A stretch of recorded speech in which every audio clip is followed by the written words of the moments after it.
আপনারা সকলেই ইতিমধ্যে অবগত হয়েছেন, আমাদের একটু আগে তৃণমূল ভবনে সাংবাদিক বৈঠক ছিল। সেখানে রাজ্য তৃণমূল কংগ্রেসের পক্ষ থেকে রাজ্যের সভাপতি সুব্রত বক্সী এবং অরূপ বিশ্বাস উপস্থিত ছিলেন। সেখানে আনুষ্ঠানিকভাবে আজকে শোভন চ্যাটার্জি এবং বৈশাখী বন্দ্যোপাধ্যায় দুজনই তৃণমূলে ফিরে এসছে। গণতান্ত্রিক দেশ, গণতান্ত্রিক সমাজ, আমি মনে করি গণতন্ত্রে যে কোনো রাজনৈতিক দল কে কোন রাজনৈতিক দল করবে সেটা বেছে নেওয়ার অধিকার সবার রয়েছে। এবং মধ্যেখানে কয়েক বছর যদিও তিনি সক্রিয় রাজনীতিতে ছিলেন না, কিন্তু নিয়মিত দলনেত্রীর সাথে তার যোগাযোগ ছিল, আপনারাও দেখেছেন। এবং দলনেত্রীর অনুমোদন ক্রমে শোভনদা এবং বৈশাখী দি দুজনকে দলে ফেরানো হয়েছে। আগামী দিন তারা সক্রিয়ভাবে তৃণমূল কংগ্রেসের হয়ে কাজ করবে। এবং আমি সকলের কাছে অ্যাপিল করব, জাতি দলমত নির্বিশেষে, রাজনৈতিক দল নির্বিশেষে যেভাবে আমাদের বাংলার প্রতি বিজেপি আঘাত আনছে, কেন্দ্রের ধারাবাহিক বৈমাতৃসুলভ আচরণ সহ 5 বছর ধরে আঘাত, লাঞ্ছনা, বঞ্চনা, বাংলার প্রতি অপমান, বাংলাকে বাংলাদেশি বলে দাগিয়ে দেওয়া, এই কেন্দ্রের বিরুদ্ধে আমাদের সকলকে ঐক্যবদ্ধ হয়ে লড়তে হবে। আমি প্রত্যেকটা বঙ্গবাসীর কাছে অনুরোধ করব যে আমরা সকলে মিলে বাংলার সমষ্টিগতভাবে লড়াই করে বাংলার জনগর্জনের ক্ষমতা কি সেটা আগামী নির্বাচনে বিজেপিকে বোঝাতে হবে। যারা বাংলার মানুষের ভোট নিয়ে বাংলাকে বাংলাদেশি বলে, তার বিরুদ্ধে লড়াইটা খালি তৃণমূলের নয়, সেই লড়াইটা আপামর জনসাধারণের 10 কোটি বঙ্গবাসী। আমাদের দলনেত্রী ইতিমধ্যেই গতকাল আপনারা জানেন তৃণমূলের সোশ্যাল হ্যান্ডেল থেকে পোস্ট হয়েছে, আগামীকাল মিছিল রয়েছে। এবং এসআইআর এর বিরুদ্ধে তৃণমূল কংগ্রেসের সমস্ত স্তরের নেতা কর্মী, শুভানুধ্যায়ী সৈনিকদের আহ্বান জানানো হয়েছে। বিশেষ করে কলকাতা সহ যে পার্শ্ববর্তী 2-4টি জেলা রয়েছে, যেহেতু কাল থেকে ইনিউমারেশন ফর্ম ডিস্ট্রিবিউট হবে, বিভিন্ন জেলা থেকে লোকেদের আসতে বারণ করা হয়েছে। কাল থেকে বাড়ি বাড়ি গিয়ে বিএলওদের সাথে বিএলএ টুরা থাকবে, ইনিউমারেশন ফর্ম দেবে।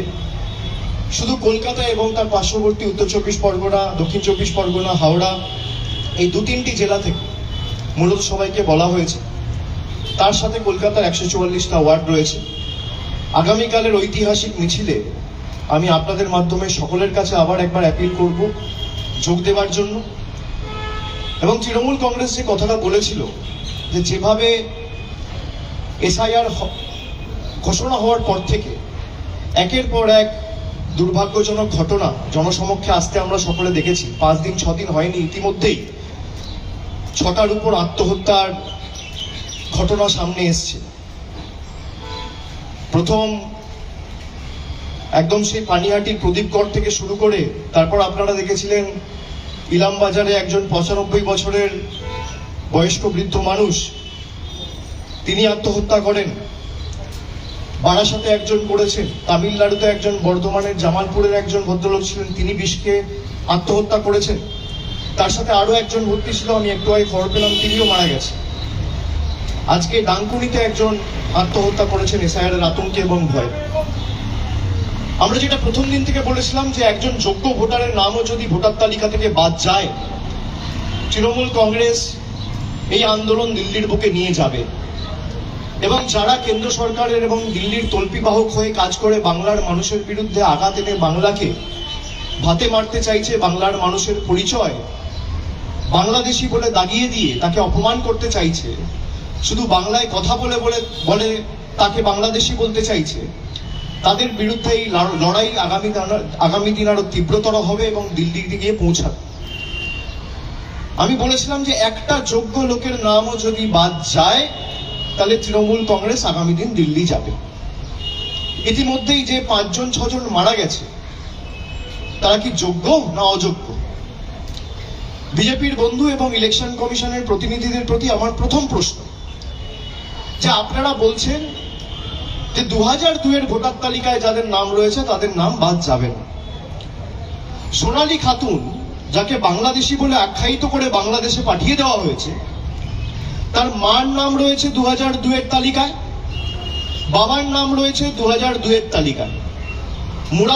মুরারাই বিধানসভার ভোটার তালিকা বা খসড়া তালিকা যদি আপনারা দেখেন, সোনালী খাতুনের মায়ের নামও রয়েছে, বাবার নামও রয়েছে। হাইকোর্ট বলেছে সে ভারতীয়, সুপ্রিম কোর্ট বলেছে সে ভারতীয়, সুপ্রিম কোর্টে বোধহয় মামলা চলছে, হাইকোর্ট বলেছে সে ভারতীয়, তাকে ফিরিয়ে আনতে হবে এবং একটা নির্দিষ্ট সময়সীমা বেঁধে দেওয়া হয়েছিল তাকে ফিরিয়ে আনার জন্য। তারপরও ভারতবর্ষের স্বরাষ্ট্র মন্ত্রক বা বিদেশ মন্ত্রক কোনো উদ্যোগ দেখায়নি বা তৎপরতা দেখায়নি। তারই সাথে সুইটি খাতুন, তার মায়ের নাম রয়েছে 2002-এর ভোটার তালিকায় এবং বাবার নাম রয়েছে ঝাড়খণ্ডের ভোটার তালিকায়, খসড়া তালিকায় 2002-এর ড্রাফট ইলেকটোরাল রোলে। তারপরেও তাদেরকে বাংলাদেশি বলে পাঠিয়ে দেওয়া হয়েছে।